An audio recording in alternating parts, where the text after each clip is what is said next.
Welcome and welcome back to my channel Whisper Dastaan. आज की कहानी है चांद बावड़ी का राज। चांद बावड़ी अभनेरी गांव, दौसा डिस्ट्रिक्ट, राजस्थान सच में एग्जिस्ट करती है आज भी। 3500 सीढ़ियां, 13 मंजिल गहरी, और ये 9वीं सदी में बनी थी। लोकल आज भी कहते हैं वहां रात को मत जाओ। बाकी कहानी रियल स्टोरी पे बेस्ड है, थोड़ा ड्रामा मैंने मिलाया है। एंडिंग मेरे तरफ से है पर न्यू बिल्कुल सच्ची है। ये कहानी है उस बावड़ी की जो एक रात में बनी। सुनो, राजस्थान के दौसा डिस्ट्रिक्ट में एक गांव है अभनेरी। आज वहां जाओ तो एक छोटी सी बस्ती मिलेगी, खेत मिलेंगे, धूल मिलेगी और एक मंदिर मिलेगा, हर्षत माता का मंदिर, और एक बावड़ी, चांद बावड़ी। ये बावड़ी इतनी बड़ी है कि पहली बार देखो तो दिमाग काम करना बंद कर देता है। सीधा नीचे जाओ, 3500 सीढ़ियां हैं और ये 13 मंजिल गहरी है। हर सीढ़ी इतनी टाइट है और इतनी परफेक्ट है, इतनी सीधी है जैसे किसी ने स्केल से इसे नाप के बनाई हो। ये हर तरफ से बिल्कुल एक जैसी लगती है। नीचे जाते जाते ऐसा लगता है जैसे दुनिया से बाहर तो निकल रहे हो। और सबसे हैरान करने वाली बात क्या है पता है? कोई नहीं जानता है कि इसको बनाया किसने है। मतलब ऑफिशियली जानते हैं, राजा का नाम था चंदा, निकुंभ वंश का राजा था, 9वीं सदी का। रफली अगर बोलूं तो 800 से 900 एडी के बीच। पर उस गांव के लोग जो 1000 साल से वहां हैं वो कुछ और कहते हैं। वो कहते हैं ये बावली इंसानों ने नहीं बनाई है। गांव में एक कहानी थी, बहुत पुरानी कहानी थी, इतनी पुरानी कि कोई नहीं जानता था कि ये कब शुरू हुई। कहते हैं कि जब राजा चंदा ने ये बावली बनाने का हुक्म दिया था तब हजारों मजदूर लाए गए पत्थर काटकर सीढ़ियां बनाने के लिए। एक के ऊपर एक काम शुरू हुआ पर काम बहुत धीमा था। महीने गुजरे, साल गुजरे, बावली अधूरी थी। राजा परेशान था, पानी की जरूरत थी, जंगल में अकाल पड़ रहे थे, नदियां सूख रही थी और बावली बिल्कुल अधूरी थी। इसी तरह एक रात राजा सो गया परेशान होकर। सुबह उठा, बावली पूरी थी। 3500 सीढ़ियां बनी हुई थी, 13 मंजिल एक रात में। और वहाँ हैरान करने वाली बात ये थी कि वहाँ कोई मजदूर नहीं था जो कि काम करता हुआ दिखाई दे। कोई आवाज नहीं आई। रात भर राजा सो रहा था। बस सुबह उठो और बावली तैयार। गांव के लोग बिल्कुल डर गए। राजा ने कहा भूत ने बनाई है ये बावली, और तब से चांद बावड़ी को भूतों की बावली कहा जाने लगा। ये सिर्फ कहानी नहीं है। आज भी अगर तुम चांद बावड़ी जाओ और सीढ़ियां उतरने की कोशिश करो, तुम खुद को खो दोगे। मतलब रास्ता नहीं मिलेगा वापस आने का। सीढ़ियां इतनी कंफ्यूजिंग है कि हर तरफ से बिल्कुल एक जैसी लगती है। लोग नीचे जाते हैं और घंटों तक ऊपर नहीं आ पाते हैं। कुछ लोग तो कभी वापस ही नहीं आ पाए। आर्कियोलॉजिकल सर्वे ऑफ इंडिया ने ऑफिशियली लिखा है, द जियोमेट्रिक प्रिसिशन ऑफ चांद बावड़ी is unexplained even bye modern engineering standards. यानी कि आज के इंजीनियर्स भी नहीं समझ पाए हैं कि 9वीं सदी में बिना मॉडर्न टूल्स के ये कैसे बना। अब ये बावली सिर्फ सीढ़ियों की वजह से हाउंटेड नहीं है, इसके दरवाजे हैं, और वो दरवाजे पीतल के हैं, भारी पीतल के दरवाजे, गहरा पीले रंग का। सालों की धूल लगी हुई है और वक्त से काला पड़ गया है, पर इसे कोई तोड़ नहीं सकता है। आज भी बिल्कुल सॉलिड है। राजपूत जमाने के कारीगरों ने बनाए थे। दरवाजों पर बहुत अच्छी नक्काशी है, देवियों की, हाथियों की, और एक चीज दिखाई देती है उन दरवाजों पर, एक औरत का चेहरा। हर दरवाजे पर एक ही औरत, आंखें खुली हुई है, हाथ उठा हुआ है, जैसे ना वो किसी को रोक रही हो कि अंदर मत जाओ। कोई नहीं जानता ये कौन है। कुछ लोग कहते हैं ये हर्षत माता है, खुशी की देवी है ये। पर उसी गांव के पुराने लोग जो बहुत कम रह गए हैं वो कुछ और कहते हैं। वो कहते हैं ये रूपवती है, रूपवती। ये नाम सुन के अभनेरी के बुढ़े लोग आज भी चुप हो जाते हैं। कहानी कुछ ऐसी है, राजा चंदा की एक रानी थी, नाम था उसका रूपावती।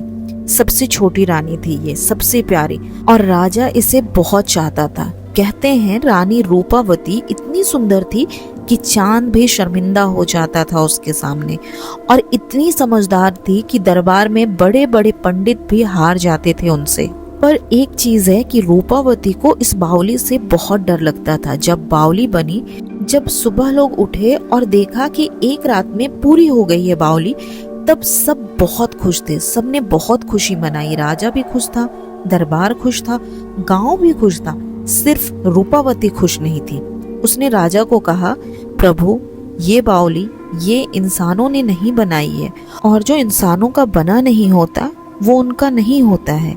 राजा हंस दिया, रानी तुम बहुत सोचती हो, बावली है, पानी है, राज्य बचेगा, हमारे लिए इससे ज्यादा अच्छा और क्या हो सकता है। रूपावती चुप हो गई, पर उस दिन के बाद उसने कभी उस बावली में पानी नहीं पिया।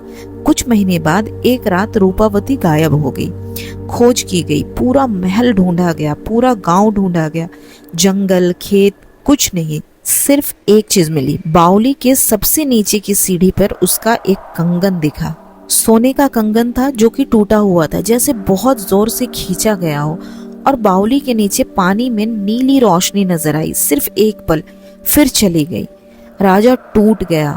उसने बावली बंद करवा दी, पीतल के दरवाजे लगवाए और दरवाजों पर रूपावती का चेहरा खुदवाया, ताकि कोई और अंदर ना जा सके, ताकि वो रोक सके दुनिया को। और राजा ने कहा कि जो मैं नहीं रोक सका वो ये दरवाजा रोकेगा। और तब से चांद बावड़ी के पीतल के दरवाजे पर एक औरत का चेहरा है, हाथ उठा हुआ, आंखें उसकी खुली हुई है।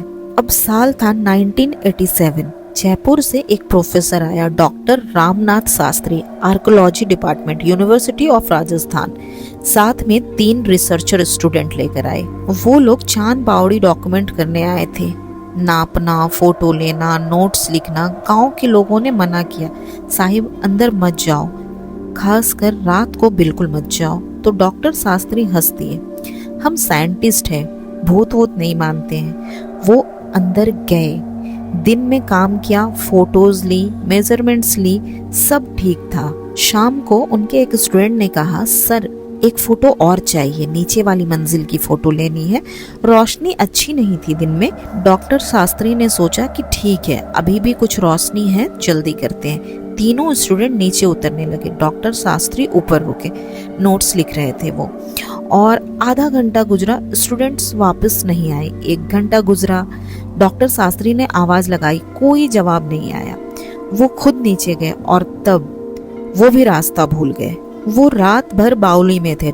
तीनों स्टूडेंट्स अलग अलग सीढ़ियों पर भटकते रहे। ये तीनों एक दूसरे को देख सकते थे, लेकिन दूर से, पर रास्ता नहीं मिल रहा था मिलने का, जैसे शीशे के बीच कोई दीवार हो।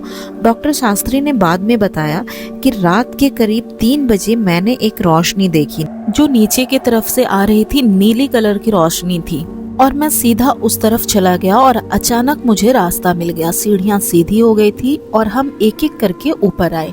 सुबह चारों ऊपर थे। एक स्टूडेंट थी मीनाक्षी, वो कुछ नहीं बोल रही थी, सिर्फ चुप थी। पर बाद में उसने अपनी डायरी में कुछ लिखा था, और उसने अपने डायरी में लिखा था कि रात में जब मैं बावली में थी, मुझे एक औरत दिखी थी, और वो दूर से नजर आ रही थी, और वो बिल्कुल नीले कलर की दिख रही थी, और वो हाथ उठाकर इशारा कर रही थी, इधर आओ, इधर आओ। मैं पहले डर के सोची कि वो भूत है, पर फिर वो मुस्कुराई और मैं सीधा उस तरफ चली गई और मुझे रास्ता मिल गया। और वो औरत बिल्कुल वैसी ही दिख रही थी जैसे इस पीतल के दरवाजे पर बना हुआ चेहरा है। गांव के सबसे पुराने लोग, जो अब शायद नहीं रहे, वो एक बात कहते थे। वो कहते थे कि रूपवती मरी नहीं है। रूपावती ने खुद से उस रात बावली में कदम रखा था, क्योंकि उसने कुछ देखा था, कुछ ऐसा जो सिर्फ वो देख सकती थी। बावली के अंदर कोई था, वो कोई जो रात भर काम करता था, जिसने 3500 सीढ़ियां एक रात में बनाई थी। वो कोई जो ना इंसान था और ना ही भूत था, जो इस जमीन की कोई और ही चीज था, कुछ पुराना और बहुत पुराना, धरती के नीचे रहने वाला। राजस्थान की लोक परंपरा में इन्हें कहते हैं भूमिया, जमीन के देवता, जो जमीन की रक्षा करते हैं, जो पानी की रक्षा करते हैं, जो तब आते हैं जब कोई बहुत बुरा होने वाला हो। रूपावती ने देखा था भूमिया को, और भूमिया ने उसे कुछ बताया था। रानी, ये बावली हमने बनाई है, पर ये सिर्फ पानी की जगह नहीं है, ये एक दरवाजा है, 2 दुनिया के बीच के दरवाजा। ऊपर की दुनिया तुम्हारी है और नीचे की दुनिया हमारी है। जब तक दोनों दुनिया में बैलेंस है, सब ठीक है, पर अगर कोई तमाशा करे, अगर कोई लोभ से आए, कुछ नुकसान करने आए, तो दरवाजा बंद हो जाता है और जो अंदर है वो अंदर ही रह जाता है। रूपावती ने पूछा, तो मैं क्या करूं? भूमिया ने कहा, यहाँ रहो, दरवाजे की रक्षा करो, जो खोया रास्ता ढूंढे उन्हें रास्ता दिखाओ, जो नुकसान करने आए उन्हें रोको। रूपावती रात भर सोचती रही। सुबह वो नहीं थी, पर उसका कंगन था जो कि टूटा हुआ था, जैसे उसने खुद उतारा हो, जैसे कहा हो उसने कि मैं जा रही हूँ और मैं अपनी मर्जी से जा रही हूँ। और ये सच है जो आज भी अभनेरी के कुछ बूढ़े लोग मानते हैं। चांद बावरी में कोई खोता नहीं है। जो सीढ़ियां भूल जाता है वो एक रोशनी देखता है, नीली रोशनी, और रास्ता उसे मिल जाता है। आर्कियोलॉजिकल टीम ने 1980s में डॉक्यूमेंट किया। Many visitors a blue light phenomenal near the lower levels। वो नीली रोशनी, वो रूपावती है, 1000 साल से वहाँ रहती है। वो बावली की रक्षा करती है, जमीन के देवता के साथ रहती है, नीचे अपनी दुनिया में रहती है। वो अकेली नहीं है, वो बहुत खुश है। उसने अपनी मर्जी से ये जिंदगी चुनी थी। अपनी रानी वाली जिंदगी छोड़ दी थी उसने, और कुछ बड़ा चुना था। उसने एक काम चुना था जो सिर्फ और सिर्फ वो कर सकती थी। और राजा चंदा, जब राजा को सच का पता चला, एक पुजारी ने बताया था ये चीज राजा को। राजा ने दरवाजे बनवाए और रूपावती का चेहरा दरवाजे पर खुदवाया। ये उन्होंने किसी दुश्मन के लिए नहीं खुदवाया था, ना ही किसी को रोकने के लिए खुदवाया था। ये याद के लिए खुदवाया था कि रूपावती वहां है, मैं जानता हूँ, और जब भी मैं या मेरा कोई भी वहां आएगा तुम्हारा चेहरा देखेगा और जानेगा तुम वहां हो, सेफ हो और खुश हो। तो आज अगर तुम आभनेरी जाओ, दौसा डिस्ट्रिक्ट राजस्थान, सुबह की रोशनी में जाओ, तुम चांद बावरी देखोगे। 3500 सीढ़ियां हैं वहां, 13 मंजिल, पीतल के दरवाजे और एक चेहरा हाथ उठा के। टूरिस्ट फोटो लेते हैं, लोग सीढ़ियां उतरते हैं, कुछ नीचे जाते हैं और कुछ घबरा जाते हैं क्योंकि रास्ता नहीं मिलता है। पर जो शांत रहते हैं, जो डर के नहीं इज्जत के साथ जाते हैं, उन्हें वो नीली रोशनी दिखती है सिर्फ एक पल के लिए, सीढ़ी की नली से, गहरे नीचे से, और फिर रास्ता उन्हें मिल जाता है। रूपावती आज भी वहाँ है, 1000 साल से भूमिया के साथ जमीन के नीचे बावली की रक्षा करते हुए। वो रानी थी जो हार सकती थी, भाग सकती थी, रो सकती थी। उसने कुछ और चुना, और वो चुना आज भी 3500 सीढ़ियों में आज भी चमकता हुआ दिखाई देता है। एक नीला रंग, एक धीमा सा नीला रंग, और वहाँ बहुत सारी सच्चाई। तो जो भी सच्चा इंसान आज अपना रास्ता खोता है, उसे रूपावती रास्ता दिखाती है। आज भी वो उन्हें प्रोटेक्ट कर रही है। तो गाइस, ये थी चांद बावरी की कहानी। एक रानी जो मरी नहीं बल्कि कुछ बड़ा बन गई। एक बावली जो सिर्फ पानी की जगह नहीं, एक दरवाजा है, दो दुनिया के बीच की दरवाजा। और वो नीली रोशनी आज भी वहाँ है। नीचे मुझे कमेंट में बताओ, अगर तुम चांद बावड़ी की सीढ़ियों पर होते और तुम रास्ता खो जाते, तो तुम डर के भागते या रूपावती की रोशनी का इंतजार करते? सीरियसली बताओ, मैं सारे कमेंट पढ़ती हूँ। और ये कहानी किसी ऐसे दोस्त के साथ शेयर करो जो कहता है भूत वूत नहीं होता। उसे ये वीडियो अभी भेजो और देखो फिर क्या कहता है रात को जब वो अकेले रहेगा। सब्सक्राइब कर लो मुझे, वरना अगली कहानी मिस हो जाएगी तुम्हारी। और अगली कहानी इससे भी ज्यादा असली, इससे भी ज्यादा डरने वाली होगी। राजस्थान की एक और जगह है जहां आज भी रात को दरवाजे अपने आप खुलते हैं। लोकल्स ने खुद देखा है, डॉक्यूमेंट्स है। वो कहानी आ रही है, तो आप लोग सब्सक्राइब करो, मुझे मोटिवेट करो, और बेल आइकन अभी दबा लो। हाँ, बिल्कुल अभी, क्योंकि बाद में तो तुम भूल जाओगे, क्योंकि मैं भी भूल जाती हूँ। अच्छा, एक चीज और सुनो, तुम्हारे घर में, तुम्हारे गांव में, तुम्हारे शहर में कोई ना कोई कहानी जरूर होगी। कोई पुरानी हवेली, कोई बंद कुआं, कोई रात की आवाज, कोई चेहरा जो दिखा और गायब हो गया। वो कहानी मुझे भेजो, इंस्टाग्राम पे डीएम करो या फिर कमेंट में लिखो। मैं तुम्हारी कहानी को इसी तरह अपने चैनल पे पूरी सुनाऊंगी। और अगर तुम चाहोगे तो तुम्हारा नाम भी लूंगी, तुम्हारे गांव का भी नाम लूंगी पूरी इज्जत के साथ में, क्योंकि हर गांव में एक चांद बावरी होती है, बस कोई सुनाने वाला चाहिए। क्योंकि कहानियां मरती नहीं, बस कोई सुनने वाला चाहिए। मैं हूँ, तुम हो, चलते रहेंगे। शेयर, सब्सक्राइब, कमेंट और अपनी कहानी भेजो। Bye bye, take care and love you.